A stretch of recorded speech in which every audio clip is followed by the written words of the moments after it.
Hola a todos, a todas, todos, bienvenidos a esta nueva sesión del Núcleo de Historia Cultural.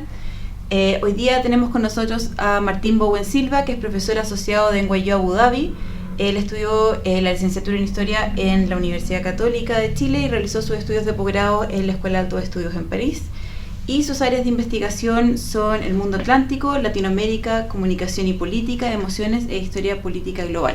Y hoy día nos viene a hablar de distintos temas, pero en particular de su libro que salió en mayo de este año, The Age of Dissent, Revolution and the Power of Communication in Chile, 1780-1833. Me niego a decir los números en inglés porque son muy difíciles y hay que concentrarse demasiado. Así que bienvenido, Martín. Gracias por estar aquí con nosotros. Muchas gracias, Camila. Y gracias por la invitación para venir, y muchas gracias también al Núcleo de Historia Cultural, si entiendo bien, por acogerme hoy día. Acogerme.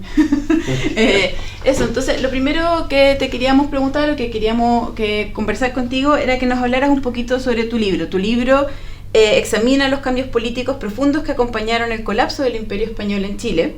Y es un libro que plantea que la dimensión más revolucionaria del periodo independentista en Chile fue la apertura política a la disensión política radical. Y eso me parece súper interesante, porque además una de las cosas que tú haces en tu libro para demostrar eso, para dar cuenta de esos cambios, es incluir a nuevos actores que no siempre habían sido considerados en la historiografía tradicional. Y lo haces además a través de esas prácticas sociales, prácticas culturales y prácticas políticas que tú después traduces dentro de las comunicaciones. Entonces, si nos podías hablar un poco cómo habías llegado a ese tema del archivo, qué sé yo, porque yo sé que en el fondo muchas de estas cosas, bueno, porque disclaimer, con Martín nos conocemos hace mucho tiempo, entonces muchas de estas cosas las sé porque conversamos, básicamente. Entonces, si nos puedes contar un poco cómo fue encontrar ese tema, encontrar esas fuentes, cómo fuiste armando el entramado de lo que fue esta propuesta que permite un poco desafiar la forma como estamos entendiendo las revoluciones atlánticas en un país que además técnicamente no es parte del Atlántico. Entonces, ¿cómo Chile se inserta a través de esta era del disentimiento en las revoluciones atlánticas? Sí, tiene harta aspecto, así que muchas gracias por la pregunta, Camila. Y quisiera, claro, partir por un poco cómo comenzó el proyecto, cómo llegué a este tema, que yo partí trabajando el teatro, me interesaba el teatro en la era de la independencia, digamos, y me di cuenta, haciendo historia cultural, me interesaba el teatro, bueno, pero también la cultura escrita, y en fin, las performances, la oralidad, las ceremonias públicas, y me empecé a dar cuenta que existía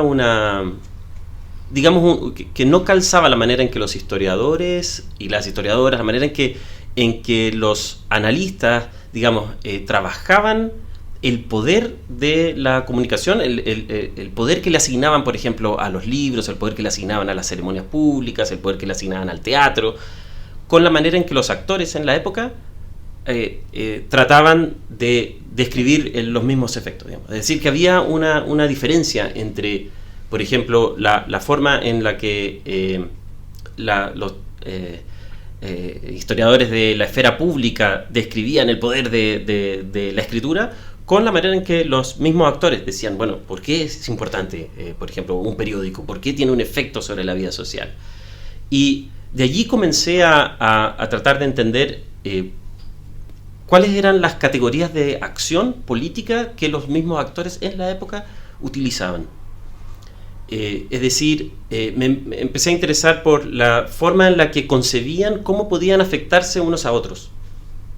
Porque yo me daba cuenta que si bien habían ciertas formas que nos parecían, digamos, que los historiadores y los, digamos, más en conjunto los intelectuales que trabajaban en la época, que veían, por ejemplo, describían cómo afecta la lectura. Siempre se insistía mucho o se debatía mucho sobre la influencia de los libros, de la Revolución Francesa, de la Ilustración, y de, digamos, ideas que venían desde afuera en influir la manera en que la gente pensaba, ¿no? Y lo que yo veía en las fuentes era que, si bien algo de eso había en la forma en que los actores, y en particularmente las autoridades en este caso, describían el poder de esos libros, la verdad es que habían otras cosas, que cuando ellos usaban, por ejemplo, conceptos como contagio, no estaban usando una metáfora para referirse a la comunicación de una idea, sino que estaban de verdad describiendo lo que para ellos era un contagio, en un cuerpo intercomunicado, que no ocurría con palabras necesariamente, sino que, por ejemplo, la conducta de una mujer podía ser contaminante, podía contaminar a otros, entonces se convertía en algo político. Y de como interés en la diferencia entre la forma en que los historiadores describían los efectos, digamos, de las prácticas culturales, las prácticas simbólicas, y la forma en que yo veía que las fuentes describían ese efecto, ¿no? Surge mi interés en el poder de la comunicación. De ahí el título del libro, que es sobre el poder de la comunicación. Y lo que yo trato de demostrar en el libro no es necesariamente que la comunicación tenía un gran efecto sobre las personas. No me interesa en el fondo asentar que era muy importante, que efectivamente, no sé, las personas contagiaban a otros con el disenso, que efectivamente eran capaces de cuestionar, que el orden público, por ejemplo, verdaderamente podía ser cuestionado a través de objetos visibles, que era uno de los elementos que a los actores decían, sino más bien qué ocurre en una sociedad cuando esas prácticas simbólicas son leídas y ejecutadas por distintos actores. Sé que suena todo muy abstracto, pero espero que con la discusión vayamos a eso en más detalle. Y claro, ahí de este foco en la acción, en las categorías de acción, digamos, que los mismos actores utilizaban, trato de incorporar a personas afrodescendientes, mujeres, indígenas, dentro de la historia de la transformación, de la revolución política, digamos, de la era del disenso, y trato de mostrar que esta transformación no fue solo liderada por las élites, y que la distinción que se hace a menudo entre la historia de las élites por un lado, la historia popular por otro, no tiene asidero desde mi punto de vista científico, ¿no? y que es un supuesto que es muy importante que superemos, ¿no? Es el supuesto de que en el fondo uno puede hacer, digamos, una historia intelectual del periodo de la independencia completamente centrado en las élites, ¿no? O al revés, completamente centrado en los sectores populares. Creo que eso no es una descripción adecuada de las interacciones sociales, digamos, en ningún momento, en ninguna sociedad, ¿no? Que encapsular una cosa que no es encapsulable. Tu libro, de hecho, quiero como tratar de bajar un poco lo que acabas de mencionar, porque hay varias ideas ahí que te voy a ir preguntando, y que también Diego y Tomás, que nos acompañan hoy día, también van a preguntar. Lo que me gustaría es que contaras un poco la historia con la que abre tu libro, porque creo que va a ser una muy buena anécdota y muy funcional en el fondo para abrir el libro, de cuenta de muchos de las ideas que nos acabas de hablar. Entonces, ¿nos podías hablar un poco de ese caso con el que abre tu libro? Sí, en un estilo muy común, digamos, narrativo de la historiografía que se escribe en inglés, comienzo el libro con una historia, con una anécdota, se podría decir, que es de una mujer de Concepción que se llama Dolores Reyes, que fue hecha prisionera durante lo que llamaríamos la Patria Nueva, por crímenes políticos que eran simplemente por ser realista, ¿no? Esto durante, digamos, el periodo en que José Miguel Carrera estaba a cargo del gobierno. Y cuando llega Bernardo Higgins a Concepción, llega, por lo que se entiende de la fuente, digamos, con un intento de establecer ciertas alianzas con la élite local, y liberan a Dolores Reyes. Y Dolores Reyes lo que hace es ir a la casa de la madre de Bernardo Higgins, Rosa Riquelme, si recuerdo bien su nombre, con un retrato en miniatura del rey de España. Eso es todo lo que hace. Va, visita la casa. No sabemos exactamente qué ocurre durante la visita, pero esto fue lo suficientemente público, importante para que José Miguel Carrera lo anotara en su diario, dentro de las cosas que él le critica a O'Higgins, porque es José Miguel Carrera. Y pero de ese pequeño como fragmento, ¿no?, de esta pequeña anécdota, lo que uno puede concluir es que lo que yo veo es que lo que Dolores Reyes hace es hacer una especie de performance, si se quiere, ¿no? Usar el espacio público, pese a que es en una casa privada. Aquí la distinción entre lo privado y lo público la aborda en el libro, en el último capítulo, que es muy maleable, digamos, y utilizar elementos de la cultura material, en particular retratos en miniatura, que eran muy comunes y que se usaban, que también tenían una carga de género muy profunda, ¿no? Lo usaban hombres y mujeres, pero era muy común en la época que las mujeres utilizaran retratos en miniatura, las mujeres de élite en particular, usaran retratos en miniatura de sus amados cuando estaban en la distancia. En el fondo, cuando habían alianzas matrimoniales que se establecían entre familias, me imagino, en general, la mujer usaba un retrato en miniatura del marido, del pretendiente, que estaba en España, por ejemplo, que estaba lejos. Por tanto, es una muestra de afecto por alguien que está lejos, por alguien que no está cerca. Entonces, porque se lleva cerca del corazón. Entonces ella lleva este retrato cerca del corazón del rey de España a la casa de la familia del general de las fuerzas revolucionarias, ¿no? En una época en que las fuerzas revolucionarias no reconocían, o sea, seguían diciendo que eran leales al rey de España. Por tanto, daba ella en el clavo, ¿no?, en el corazón de cierta como contradicción retórica del régimen, del nuevo régimen, entre su supuesta lealtad hacia Fernando VII y lo que a ellos les parecía una actitud completamente revolucionaria y antimonárquica. Entonces, lo que ella hace es utilizar el lenguaje disponible para los actores de la época, ¿no?, el lenguaje de la cultura visible, ¿no?, de la cultura material, pero también de la visibilidad, de hacer un gesto visible, ¿no?, para enrostrar al otro, para hacer ver en el fondo su descontento. Y lo que me interesa de ese gesto no es solo el hecho de que una mujer que, en términos, digamos, no en términos prácticos, ¿no?, porque muchas mujeres tenían actividad política, etcétera, y lo analizo en el libro, pero en términos normativos se supone que no debían tener este tipo como de interacción política. Ella no solo, al hacer esto, ella participa, como digo en el libro, de una revolución de manera inconsciente, si se quiere, de otra revolución dentro de la revolución. Participa de hacer del mundo público, del mundo, en este caso, de la visibilidad pública, el mundo donde la gente, en el fondo, intercambia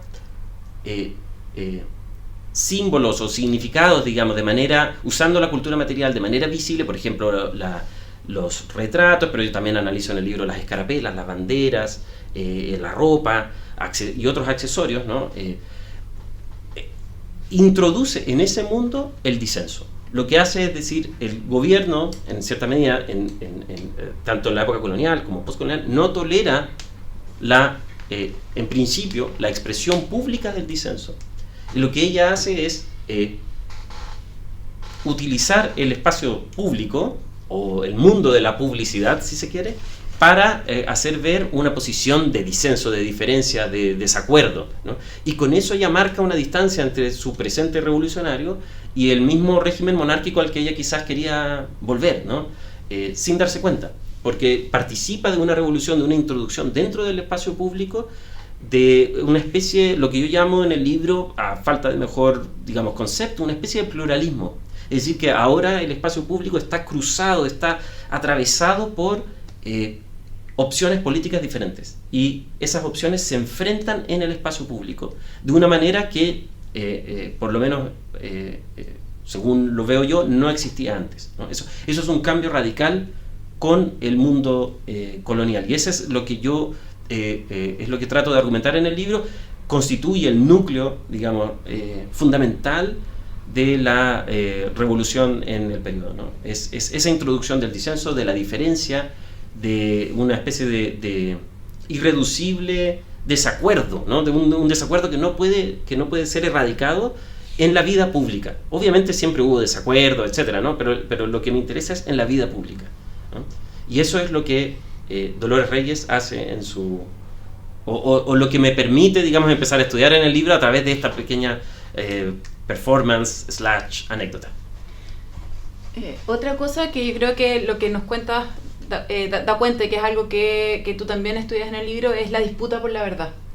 Y una disputa por la verdad que se da en este pluralismo, en esta apertura de distintas opiniones que se expresan de distintas maneras. Entonces, si nos podía hablar de esa disputa, en el fondo, ¿cómo cambia? Porque en el fondo tenemos en la historiografía más clásica esta idea de que la revolución, es más complejo que lo que voy a explicar ahora claramente, pero la revolución en el fondo es chao con la monarquía, chao con estas ideas tradicionales respecto al gobierno y esta instalación de una nueva forma de entenderse en el mundo que pasa por ideas como república, como patria, como en el fondo, y ahí el quien tiene la verdad, quien maneja la verdad también cambia, ya no es el rey, sino que es el gobierno, supongo.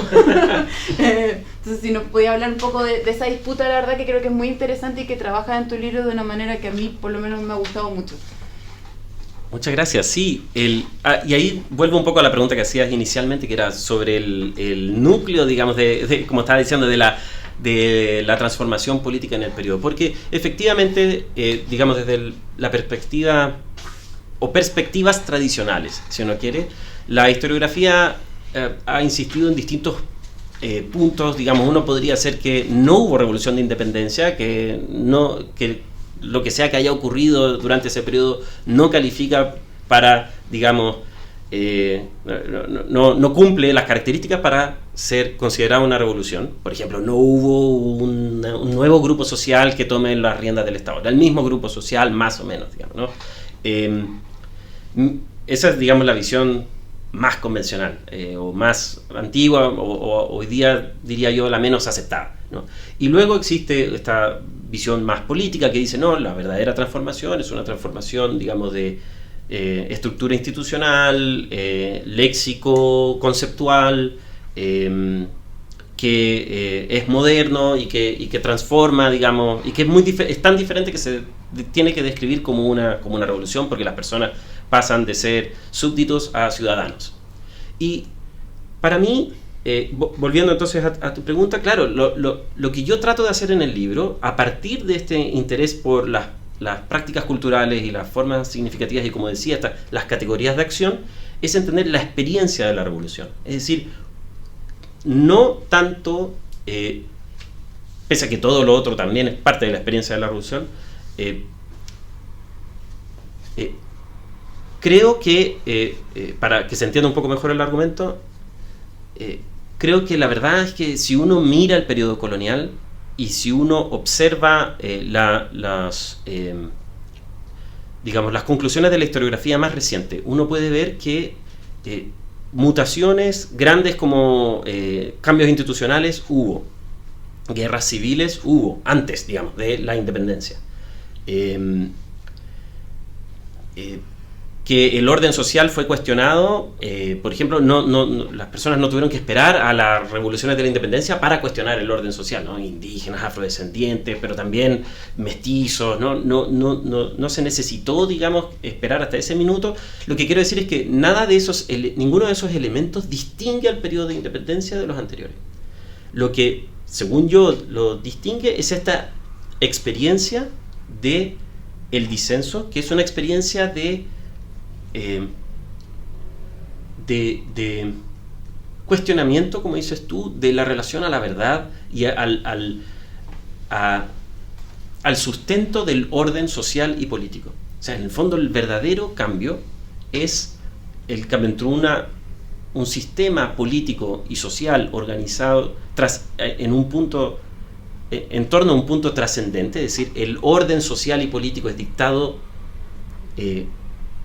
a partir de Dios, y tiene un mediador principal, que es el rey, a un orden social y político en el que ya no es tan claro quién es ese mediador. Todavía hay referentes externos, todavía se puede decir la naturaleza dicta más o menos cómo tiene que ordenarse la sociedad o la religión, pero ¿quién es el mediador?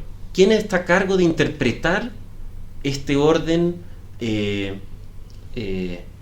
ideal, que no es solo ideal, es una especie de orden normativo, ¿no? Cuando uno lee historia colonial, incluso de la época de las independencias, lo que uno ve es que normalmente los actores siempre creen que la sociedad, que hay una especie de desajuste entre la sociedad que ellos observan y lo que debiera ser. Un poco uno lo ve también hoy en día, esta idea de que en un mundo ideal todos sabrían cuál es su posición social y no habría conflictos sociales. Los conflictos sociales emergen de una especie de incapacidad de los actores de entender cuál es su verdadera posición social. Entonces, en esta idea jerárquica, por ejemplo, los actores siempre están, particularmente cuando están en la justicia, siempre están alegando de que los otros, no sé, que hay gente que no debiera recibir el título de don y recibe el título de don. ¿Por qué? O alguien que es afrodescendiente y está escondiendo eso.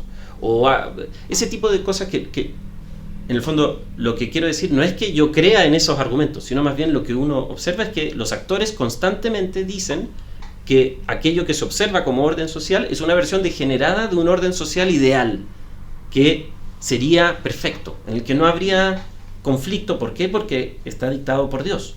Y entonces el conflicto es una especie de anomalía.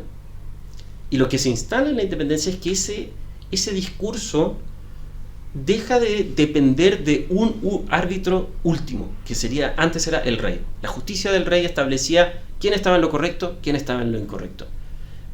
Por supuesto, los actores, uno podrá decir, no lo creían, no participaban, no estaban de acuerdo, pero esa posición de mediador siempre se mantenía incuestionada, ¿no? No había actores que cuestionasen eso. En cambio ahora, durante la revolución de las independencias, digamos, lo que yo observo es que distintos actores sociales se asignan a sí mismos la dignidad de ser ellos mismos intérpretes del orden social que debiese existir. Por ejemplo, proponiendo ideas de igualdad, ¿no? Por ejemplo, José Cañas, que es un sastre afrodescendiente, que en 1818, creo que en 1818 o 17, cuando está prisionero por el gobierno de O'Higgins, en una petición judicial,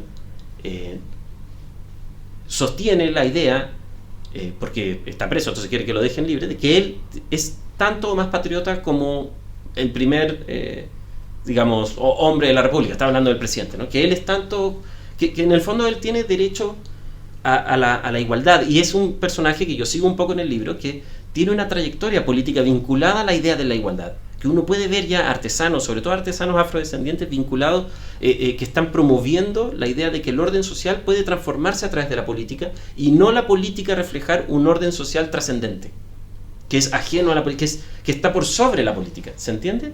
Ya no es solamente interpretar este orden ideal y ajustar la sociedad desajustada que vemos en la vida a este orden que está dictado por Dios o la naturaleza, sino más bien utilizar las herramientas de la política, las herramientas en el caso de lo que veo en el libro, de la comunicación simbólica, para establecer formas de igualdad, por ejemplo, o para cambiar el orden social. Más que me llama la atención a mí del libro, o sea, desde fuera, sobre todo a partir de la conversación, es lo distinto que es un poco con respecto, no sé, al escenario historiográfico que uno ve en Chile por lo general.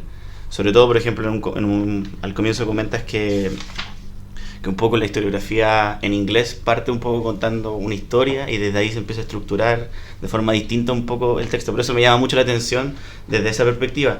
Y de la perspectiva que me llama mucho la atención es un poco preguntar o quizás conversar con respecto a los instrumentos o las herramientas teórico-metodológicas que te haces para poder un poco llevar a cabo el estudio, porque en el fondo lo más particular no es solo la temática, no es solo lo interesante que es un poco hacer un contraste con la historiografía conservadora, la historiografía decimonónica, sino que además cómo se hace este estudio, lo que se estudia, porque en el fondo yo creo que no cualquier historiador a partir de algo tan simple o que se puede entender como simple, que un colgante, si no me equivoco, era un retrato. Sí. Un retrato hace un análisis tan profundo, porque en el fondo es algo simple, en algo particular si se quiere, donde se pueden hacer análisis sumamente universales, y me parece súper interesante porque no es solo la inteligencia del autor, que en este caso tú, sino que además es de los instrumentos que te haces para poder llevar a cabo el análisis de esta cultura tanto simbólica como material. Me parece muy interesante, sobre todo a partir, insisto, quizás desde esta parte del mundo en donde quizás no estamos muy acostumbrados a discutir este tipo de situaciones, este paso previo, considero yo, cuando se hace un estudio tan profundo, un estudio tan bueno, a mi parecer. Esa es mi pregunta en general. Muchas gracias por la pregunta y por los comentarios. Digamos, los fundamentos teóricos del libro son variados. Yo partí muy cercano al mundo de los estudios culturales, la estética, eso me gustaba, trabajé mucho performance, ceremonia, me interesaba esa parte, digamos, de estudiar los signos. Entonces leí mucho de eso, que no se nota tanto en las citas del libro, digamos, hay algunas tensiones que son interesantes de explorar, que voy a comentar después, entre, por ejemplo, lo que se espera que uno publique en inglés y lo que yo escribí originalmente en francés, digamos, ¿no? que es muy distinto. Entonces en inglés, por ejemplo, claro, el centro son las personas, el centro son esas anécdotas, pero cuando uno ya empieza como, digamos, y como dice Roland Barthes, no sé qué, ahí ya los lectores son más críticos, digamos, ¿no? Y lo que en Francia parece como algo bueno, para el lector, digamos, angloparlante en general, no. Entonces, mi libro está cruzado por muchas tensiones, digamos, porque lo escribí en distintos momentos de mi vida. Y creo que quedó eso un poco plasmado ahí. Pero antes de ir en el detalle de eso, yo, como decía, partí como con esas lecturas y luego empecé a leer teoría política, un poco, tampoco tanta, pero Hannah Arendt, no sé, Bruno Latour, que si se quiere, bueno, política / sociología, pensamiento medioambiental.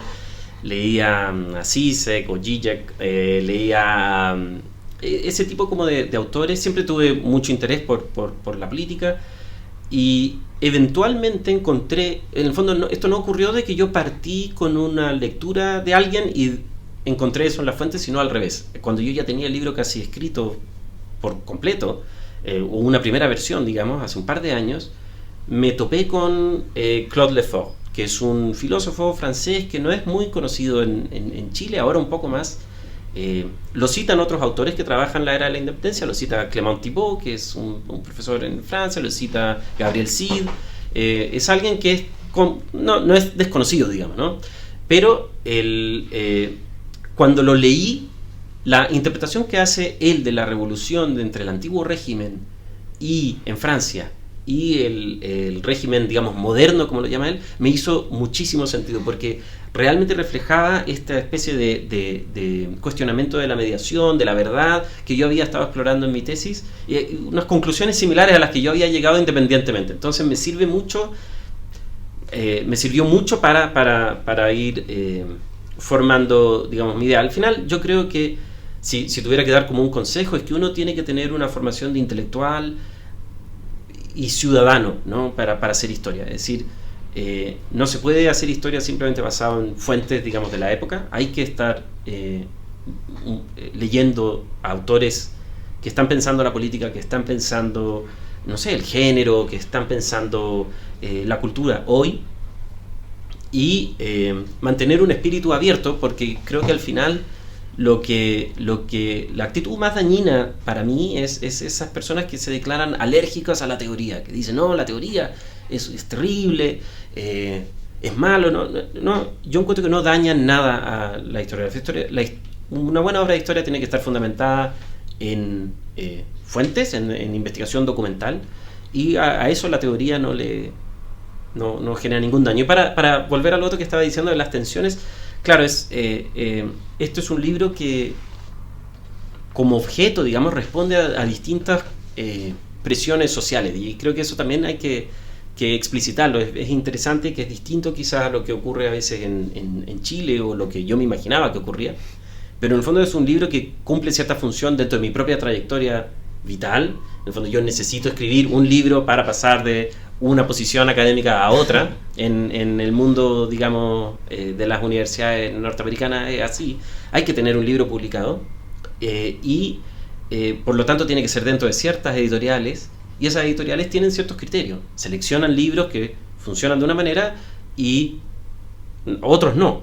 Entonces uno tiene que escribir, por ejemplo, la anécdota del principio está ahí porque me gusta, porque es buena, pero también está ahí porque yo sé que al lector, digamos, de ese mundo le va a interesar, o que más bien juega con un lenguaje que ya está establecido, un mundo convencional allá, digamos, juega con ciertas convenciones, y luego ya innovo más en el cuerpo del texto, con el lenguaje conceptual que utilizo y con ciertas referencias teóricas que yo creo que por lo menos desde mi punto de vista emergen de esta como situación que tengo, que escribí, estudié en Francia, escribí una primera versión del libro en francés en mi tesis doctoral, y luego lo trabajé eso durante unos 6-7 años para convertirlo en este libro más chiquitito en inglés, digamos. Entonces está mi trayectoria en Chile, en Francia y en el mundo, digamos, angloparlante, sintetizado en estas páginas. Y por ejemplo, en ese sentido, aprovechando justamente eso último, si tuvieras que hacer un libro, traducirlo en español, la verdad, ¿cómo sería? Pero pensando, por ejemplo, que probablemente el principal público estaría en Chile, ¿cómo sería un poco esa transición francés, inglés y quizá español, si es que se diera la oportunidad, por ejemplo? Yo espero poder traducir el libro. Esa es mi intención, y que se lea acá. Por supuesto, ahí uno ve, por ejemplo, es que me interesa resaltar que somos actores sociales, y eso no se nos puede nunca olvidar, y que estamos sometidos a normas sociales, ¿no? Entonces yo este libro lo publico en inglés, en parte porque me gusta, pero en parte también porque tengo que hacerlo para mantener, digamos, la posición en la que estoy, digamos, donde mi trabajo. Entonces, pero siempre he querido que salga en inglés, ¿no? Y ahí tengo que ver cómo hacerlo. Creo que no le haría muchos cambios, digamos, lo dejaría más o menos como está. Creo que funciona, y no, la verdad es que siento que transita bien, digamos, al español. Si lo hubiera escrito originalmente en español, yo creo que sería más largo. Ese es el mayor, digamos, allá tienen esa normativa, digamos, son libros relativamente cortos, que acá no ocurre. Las editoriales son más laxas en el número de páginas, ¿no? No voy a escribir algo de 800 páginas o algo así. O sea, lo haría, pero tampoco soy tan desconsiderado con mis lectores y lectoras, pero quizás un poquito más largo. Hubo partes que tuve que borrar, que eran, desde mi punto de vista, súper interesantes, no tanto, que quizás agregaría en el libro. Y hay otras cosas que también son interesantes desde el punto de vista, digamos, de las convenciones de la escritura, es que todos los capítulos son más o menos del mismo largo. Eso es algo propio, digamos, de la misma extensión, quiero decir. Eso es algo propio también de ciertas convenciones que no en todos los ambientes académicos son así. Yo he leído libros que se publican en español, que un capítulo tiene 50 páginas, el otro tiene 30, hay un poquito más de flexibilidad. Acá no, más o menos todos tienen lo mismo. Entonces, a veces tuve que borrar partes de un capítulo que a mí me interesaba que estuviera ahí, pero ya no cabía. Entonces eso lo haría un poquito más largo. Confío en la paciencia de los lectores hispanohablantes. Lo otro, aprovechando también eso mismo, según pude ver en la página de NYU, estás trabajando 2 libros más, además, si no me equivoco, ¿no? Entonces, como bien comentaba, es particular eso, un poco el mundo académico anglosajón, en donde trabajar constantemente, no solo artículos, sino que además libros, y libros que están trabajando quizás en el mismo momento, y que como un poco como conciliar un poco esa vida académica tan profunda, en donde hay que trabajar muchos archivos probablemente, sobre todo en la época en que esto estudia. ¿Cómo un poco eso? ¿Cómo un poco tener que haber sacado este libro, estar promocionando este libro, estar trabajando en los otros libros? Me imagino hacer clases, trabajar con artículos, porque es una vida quizá un poco distinta, porque quizá un poco acá la vida académica, la historiografía acá en Chile más bien se centra en los artículos, porque más o menos donde está la oportunidad de los espacios, porque quizás publicar libros un poco más complejo. Y eso, según entiendo, también la profesora Camila también publicó en la misma editorial, ¿no? En otra. En otra, pero en el fondo también tener que estar publicando libros siempre en la vida académica anglosajona, y como un poco la diferencia que se hace con respecto, no sé, en Chile. Sí, yo veo una diferencia, ahora no sé los motivos, no conozco el caso chileno con tanto detalle. La impresión que me da es que por también, de nuevo, estructuras sociales, ¿no?, y políticas, por la forma en que el financiamiento a la investigación se otorga en Chile, se generan presión, se genera, ¿cómo se dice?, ¿no? Incentivos para que la investigación salga en forma de artículo. Y eso tiene consecuencias que son importantes, digamos, para la vida académica, que es cierta redundancia a veces en la producción académica, porque los artículos se parecen unos a otros. Y una dificultad luego me pasó en el libro, que dentro de las cosas que tuve que borrar fueron algunas referencias bibliográficas, porque eran muchos artículos, digamos. En Chile se producen muchos artículos respecto a los temas, y eso ocupa mucho espacio en la bibliografía, y de una bibliografía que ya es grande en el libro, y tuve que, claro, sacar algunos, no muchos, y lamento si alguien se siente tocado por esto, pero es un problema, ¿no? Porque si hay un autor o autora que tiene, claro, 12 artículos sobre un tema, ¿no? Si yo cito los 12, es una página entera de la bibliografía. Con esa, en cambio, en formato libro, esos 12 artículos, digamos, reducidos, la redundancia editada, etcétera, etcétera, queda un libro. Queda un libro. Entonces, eso por un lado, y creo que la mayor dificultad está no tanto en escribir los libros, sino en el proceso de selección. Digamos que publicar un libro es un proceso muy difícil, y que tiene evaluación de pares, pero también evaluación de la editorial, de si esto realmente cumple con lo que ellos quieren hacer, etcétera. Y la presión está puesta en hacer un aporte innovador a la historiografía de algún periodo, ¿no? Y en eso se va la mayor parte del trabajo, diría yo, en leer historiografía, en entender qué están haciendo los colegas, en entender cuáles son, por lo menos para mí fue mucho trabajo porque venía de otra parte, en entender un poco qué quiere este público en particular, qué quiere escuchar, qué historias les interesan y cómo se cuentan esas historias, de manera de que encuentren el proyecto aceptable. Y esto yo lo sé porque yo estuve estos 7 años trabajando en el proyecto del libro, pero de esos 7 años empecé a dialogar con editoriales en el 3er año, digamos. Y la respuesta no era así, sí, por supuesto, ven, trae tu libro. Siempre era, a ver, quiero ver, pero ¿por qué? ¿Qué es interesante acá?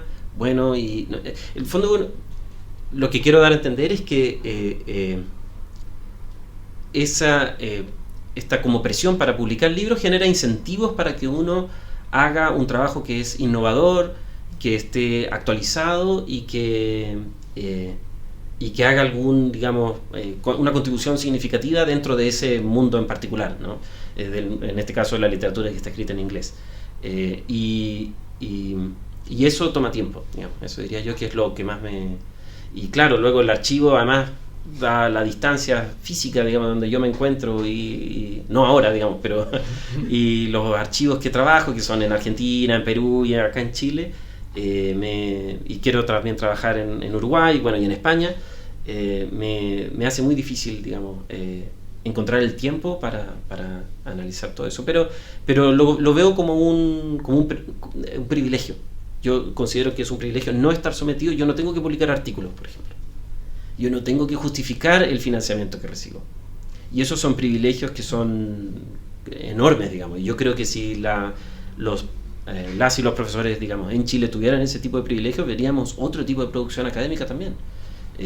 Y sería igualmente competitivo, igualmente bueno a nivel global, pero quizás en una forma más acabada. Para volver un poco al libro, ya que citaste a Gabriel Cid, es un poco interesante quizás el diálogo, quizás los paralelismos, quizás los contrastes que se podría hacer con respecto, porque probablemente él es uno de los historiadores que ha publicado algo con respecto, desde Chile, con respecto a la revolución, y repensar un poco la revolución, quizás qué contraste o quizás qué encuentro se puede hacer con respecto a un libro de Gabriel Cid que, si no me equivoco, sale en 2019, se publica en 2019, que igual, según entiendo, fue premiado en algunos espacios, quizás, sobre todo, volviendo a lo mismo, que quizás vienen de experiencias un poco distintas. Estuve haciendo clase quizás en Francia, en Estados Unidos, ¿cómo se puede hacer un poco esta diferencia con respecto a lo que se plantea hacer Gabriel Cid o otro tipo de autores chilenos que quizás escriben un poquito más desde acá o desde experiencias más bien, por ejemplo, de España, no sé, o de Latinoamérica en general? Sí, a mí el libro de Gabriel es un muy buen libro. Bueno, le digo, yo no lo conozco, pero el libro de Gabriel Cid es muy, muy, muy bueno. Y tiene muchas similitudes con el mío y yo lo ocupo bastante. En mi libro, como decía, él por ejemplo cita a Claude Lefort y creo que cuando vi eso en el año 2019, por ahí cuando ya tenía, como decía, una versión del libro, ya lo había visto también citado en el libro de Clément Thibault, empecé o estaba en proceso de leer a Lefort. Entonces hay muchas similitudes y trabajamos fuentes similares hasta cierto punto, pero yo diría que la mayor diferencia, o sea, hay un montón, la verdad, de diferencias. Creo que para mí, para volver, digamos, para no hacer esto de algo simplemente de voluntarismo, creo que tiene que ver con dónde uno se sitúa socialmente, digamos. Ir a Francia me obligó y trabajar con gente que no trabajaba ni América Latina ni Chile inicialmente, me obligó a explicar por qué lo que yo hago es interesante para un público que no hace América Latina ni Chile y que no le interesa, la verdad, la revolución de la independencia. Otros estudiantes de doctorado que estaban en el doctorado conmigo.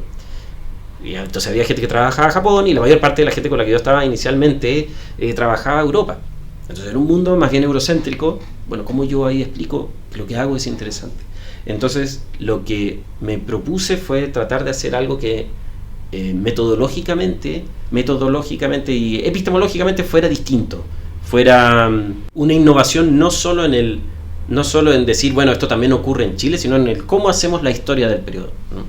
Y lo que yo veo, por lo menos en mi libro, lo que sale de mi tesis doctoral y que está en este libro es la constitución de un objeto de estudio que, según yo, nunca ha sido constituido como objeto de estudio antes, que es la comunicación entendida no como el intercambio de palabras, sino la manera en que los actores sociales describen sus interacciones entre sí, pese a que ellas nos parezcan a nosotros como absurdas o imposibles, como por ejemplo, como decía, el contagio, analizo la imitación y distintas formas de lo que en el libro llamo propagación, ¿no? Y que no son formas de comunicación que no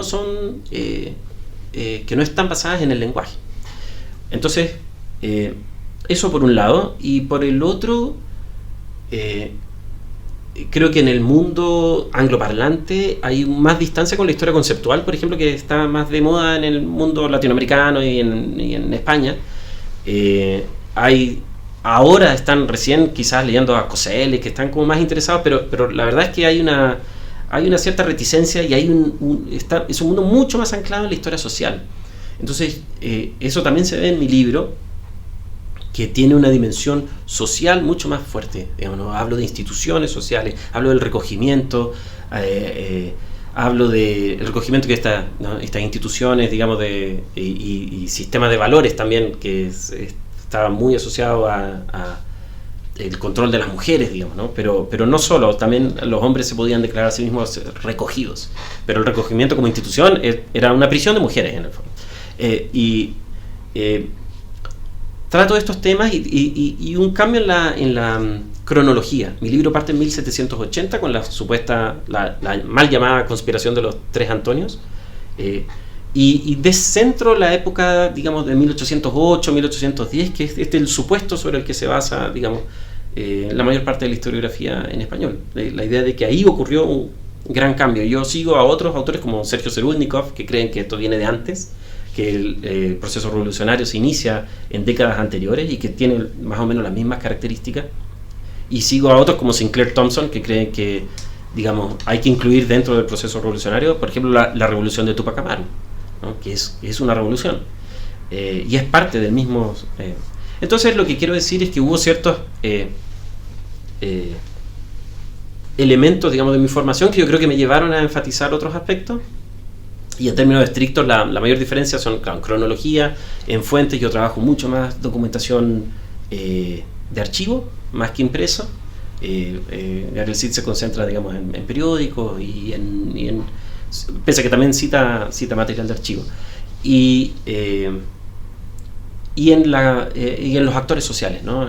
A mí me interesa presentar como protagonistas de la historia a las personas comunes y corrientes, mujeres, hombres, afrodescendientes, indígenas, de sectores populares, que trato de mostrar en el libro no es que ellos estén recibiendo ideas de la élite, sino que participan activamente de la revolución que estoy describiendo.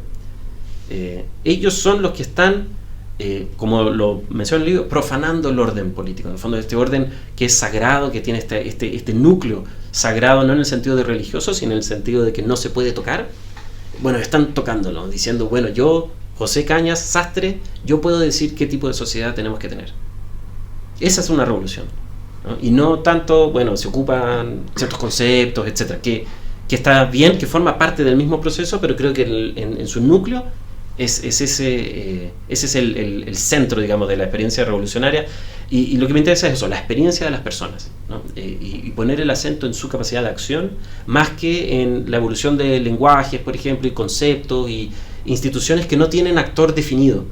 Uno ve simplemente como cambia un concepto, cambia por otro. A mí me interesa, bueno, ¿quién lo cambia? ¿Por qué? ¿Cómo lo hace? ¿En qué minuto? ¿Qué tácticas hacen? ¿Cómo ocurre esto, digamos, ¿no? en actores de carne y hueso? Yo quería mencionar que me llamó mucho la atención la anécdota y que de hecho creo que tiene muchos nexos con el presente, sobre todo cuando vemos un retrato y una acción que puede ser o consciente o inconsciente. Y creo que eso recuerda mucho a cuando tenemos un familiar que tiene un retrato de una persona que al menos en este año va a resonar mucho. Y yo quería preguntar que en ese esfuerzo de la historia también de volver a poner en la palestra temas, y sobre todo pensando en que la historia colonial, yo que no me baso mucho en eso, resuena lejana, y creo que el esfuerzo del libro también apunta a acercarla, sobre todo con estas anécdotas. ¿Cómo ves la tarea de relatar todos estos incidentes y todas estas dinámicas que son muy plásticas y que también uno diría, y que dan la sensación de poder decir, ok, esto es como algo que yo podría vivir hoy en día? Cómo transformar esa historia colonial en algo que efectivamente uno en el presente puede decir, sí, me suena que éramos humanos en esa época. Gracias, sí. ¿El retrato te refieres de quién? ¿De Pinochet? Sí, yo me refiero al clásico encuentro familiar donde está la abuela que dice, ¡ay, miren mi retrato! Mi foto en el velador. Claro. Por lo menos no la lleva en el corazón. Sí.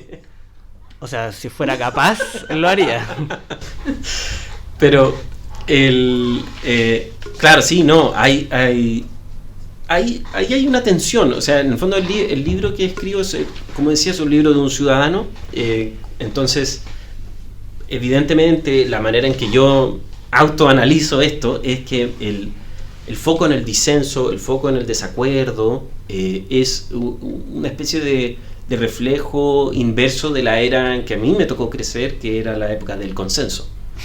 Como público, ¿no? Que se hablaba mucho del consenso, la era del consenso, bueno, y termino escribiendo un libro sobre lo productivo, lo beneficioso, lo interesante, lo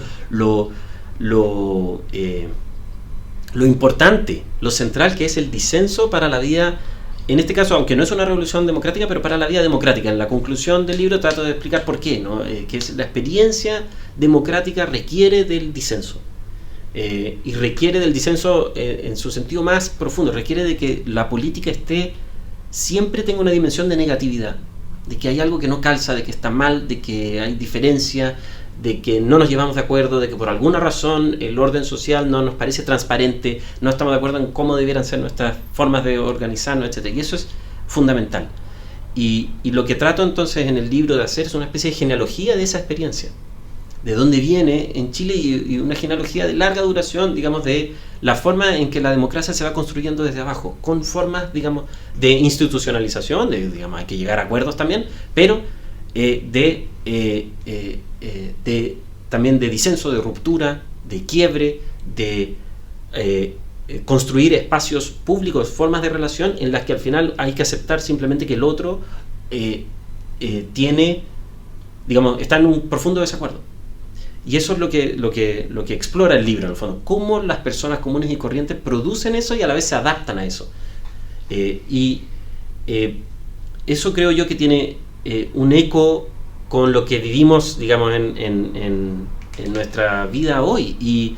Y al centrarse en la experiencia de las personas, efectivamente, y en ciertas, como, digamos, patrones de conducta o conducta que adopta ciertas regularidades en el tiempo. Por ejemplo, en el libro estudio el iconoclasmo, y esto es un trabajo que hice de iconoclasmo político, y luego, claro, ocurre el estallido, y todas esas formas de iconoclasmo que ocurrieron también durante ese periodo, que resuenan mucho con lo que yo veo en el libro. Entonces, por un lado está esa resonancia, y por el otro lado también, como historiador, digamos, cultural, creo que me interesa también resaltar la diferencia. Es decir, son como nosotros, pero también son muy distintos. Es gente que opera en otros parámetros, que opera en lo que en el libro denomino campos de acción. La visibilidad y la propagación lo veo como campos de acción donde los actores pueden hacer cosas distintas, ¿no? Donde su capacidad de acción, digamos, se expresa de manera distinta, y que en el fondo, por ejemplo, el iconoclasmo es una forma de usar el lenguaje visible, tal cual como también llevar el retrato del rey. Hay otros que rompen el retrato del rey con hachazos. No tengo idea cómo ocurrió eso, pero hay alguien que dice, lo rompieron con hachazos, que es un oidor de la Real Audiencia. Destruyen los escudos del rey, pero también los escudos nobiliarios de las casas de la nobleza local. Los tiran para abajo, digamos, con unos lazos, los arrastran por el suelo, se supone. Según, es que Vicuña Maquena es el que menciona esto, ¿no? Vicuña Maquena es un gran mentiroso, entonces, o por último, no siempre se puede confiar de lo que dice. Entonces, me interesa entender también que son muy distintos, y que por lo mismo digamos, esa historia nos muestra a veces la arbitrariedad de nuestras propias formas de organización, y el hecho de que nosotros también somos producto de procesos históricos, digamos, específicos, de ciertas como estructuras sociales, institucionales, culturales, etc. Entonces, vamos a volver al comienzo de los comienzos.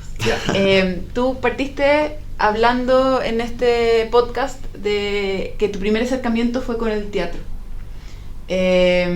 Y cómo de ahí terminó en este libro, donde ¿qué pasa con el rol del teatro en este libro, o si lo estás dejando para otro proyecto? Porque, al igual que Diego, claro, también, o sea, por conversaciones que hemos tenido, en el fondo sé que te interesa mucho la figura de Ambrosio Morante y el rol que el teatro tiene en lo político, la posibilidad de un repertorio de teatro radical que tiene un efecto en lo político, o que refleja algo político. Entonces, si nos puedes hablar un poco de eso.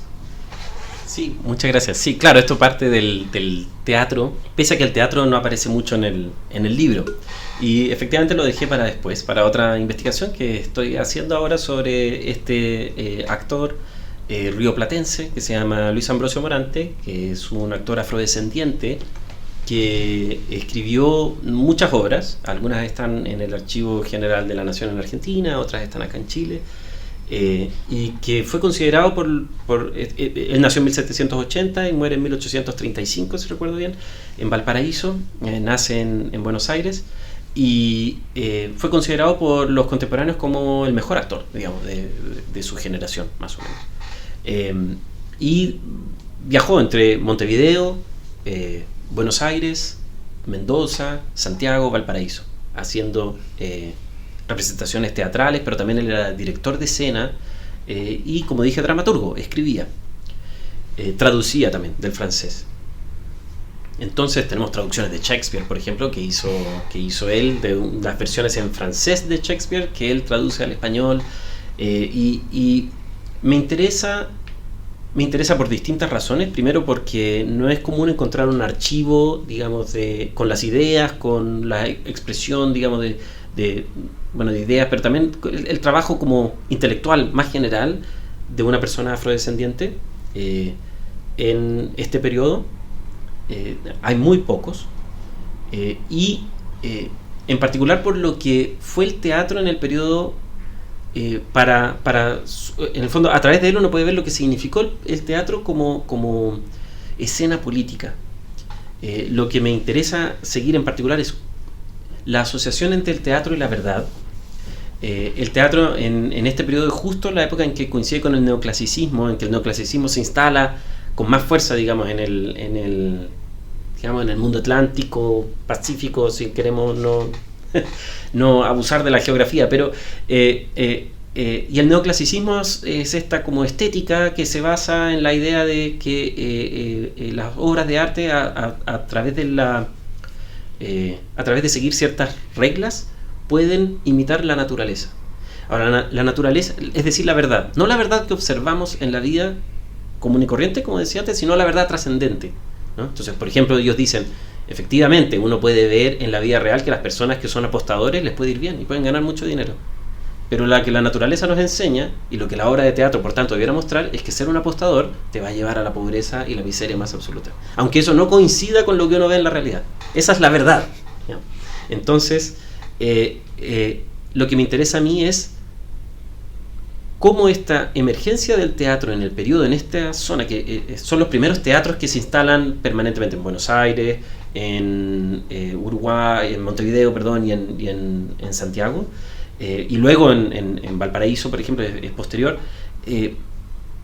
cómo esto genera una escena donde nuevos actores pueden enunciar la verdad. Es decir, lo que uno está viendo, si uno se pone desde el punto de vista de la época, es una persona afrodescendiente en escena diciéndole a un público, mayoritariamente o en gran parte de élite, aunque no es tan claro, en el caso de Buenos Aires no, pero en el caso de Chile no es muy claro a la audiencia, cómo hay que vivir la vida, qué es lo que hay que hacer, cuál es la verdad.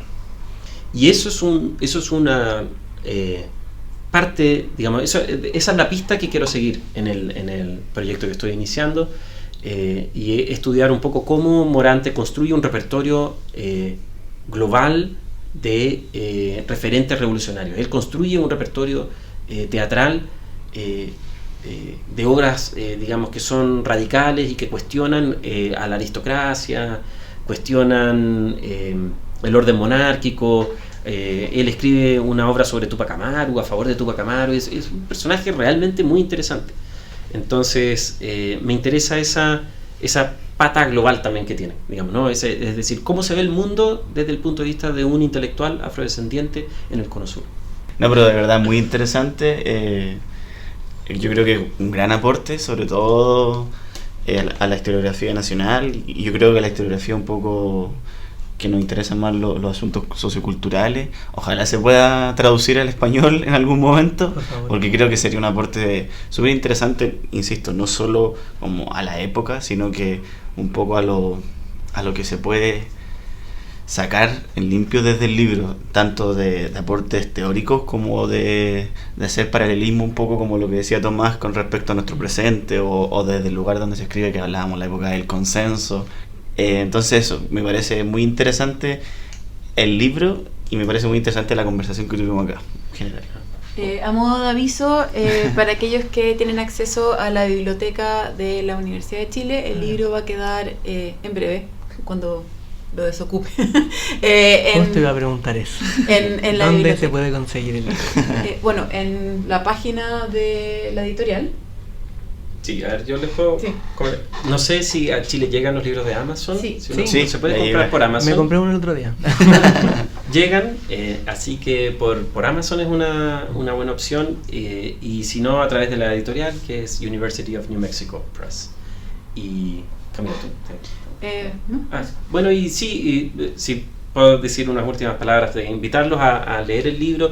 Espero hacerlo accesible en español pronto. Pero les quería agradecer por la conversación que tuvimos, y quería también comentarles que en el libro ustedes van a ver, claro, una discusión mucho más aterrizada, digamos, de lo que yo considero que es la experiencia revolucionaria del periodo y de la intervención historiográfica que trato de hacer, no solo para la historiografía chilena, sino también la historiografía sobre América Latina durante el periodo. Muchas gracias.